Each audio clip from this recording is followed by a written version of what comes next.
గత బీఆర్ఎస్ ప్రభుత్వం పంపిణీ చేసిన దళిత బంధు స్కీమ్లో భారీగా అక్రమాలను బయటపెట్టింది కాంగ్రెస్ సర్కార్.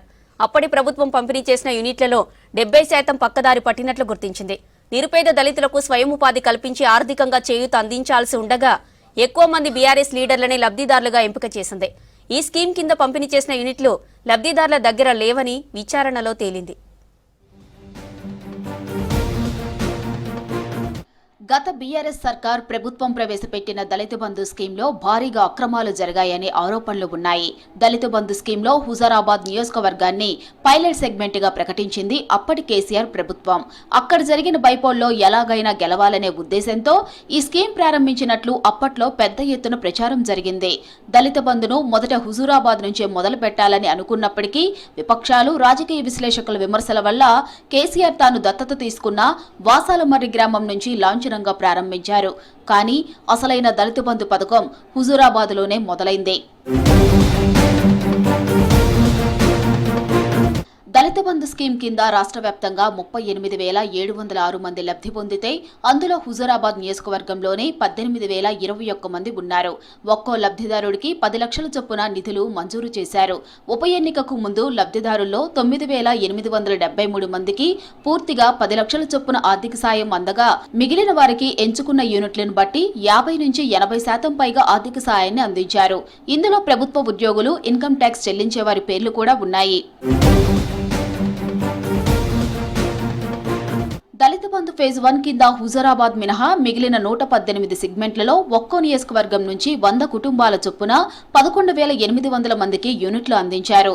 ఆ తర్వాత కూడా మరో 8,885 మందికి యూనిట్లు పంపిణీ చేశారు.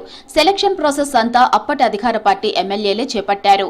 మున్సిపాలిటీలు, మండలం, గ్రామాల్లో తమతో తిరిగే బీఆర్ఎస్ లీడర్లనే ఈ స్కీమ్ కింద ఎంపిక చేశారు. ఒక్కొక్కరికి 10 లక్షల చొప్పున అందించారు. ఈ స్కీమ్లో ₹1 కూడా తిరిగి ప్రభుత్వానికి చెల్లించేది లేకపోవడంతో గవర్నమెంట్ ఆఫీసర్లు, బడా లీడర్లంతా పోటీ పడ్డారు. లిస్టులో చాలా మంది ప్రజాప్రతినిధులు, మాజీ నేతలు, మండల, జిల్లా స్థాయి లీడర్లు ఉన్నారు. దళిత బంధు యూనిట్లు పొందిన బీఆర్ఎస్ లీడర్లు అందరూ ఈ యూనిట్లను తమకు నచ్చిన రేట్లకు అమ్ముకొని సొమ్ము చేసుకున్నట్లుగా ప్రభుత్వ విచారణలో తేలింది. ముఖ్యంగా కార్లు, ట్రాక్టర్లు తదితర వెహికల్స్ అన్ని అమ్ముడుపోయినట్లు ఆఫీసర్లు చెప్తున్నారు.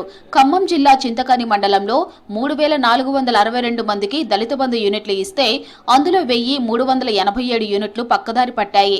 చాలా మంది వీటిని అమ్ముకున్నారని ఇటీవల డిప్యూటీ సీఎం బట్టి విక్రమార్క తెలిపారు.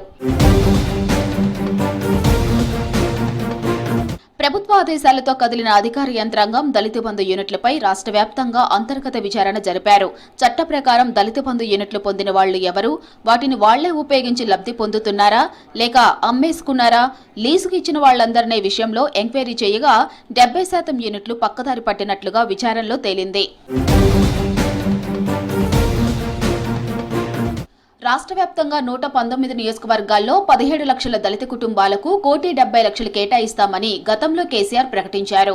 3 ఏళ్ల కాలంలో అందరికీ దళిత బంధు నిధులు అందిస్తామని హామీ ఇచ్చారు. ఇందులో భాగంగానే 2021 ఆగస్టు 5న యాదాద్రి భువనగిరి జిల్లా తురుకపల్లి మండలం వాసాలమర్రి గ్రామంలోని 76 దళిత కుటుంబాలకు 7,60,00,000 నిధులను విడుదల చేసి ఈ పథకం ప్రారంభించారు. ఫేజ్ 1లో 38,232 మందికి 3,860 కోట్లు కేటాయించిన అప్పటి సర్కార్ ఫేజ్ 2 కింద 1,30,000 కుటుంబాలకు ఆర్థిక సాయం అందిస్తామని ప్రకటించింది. అందులో కేవలం 474 మందికి మాత్రమే అందించారు. మొత్తంగా ఈ స్కీమ్లో 38,706 మందికి 3,884 కోట్ల రూపాయలు ఖర్చు చేశారు.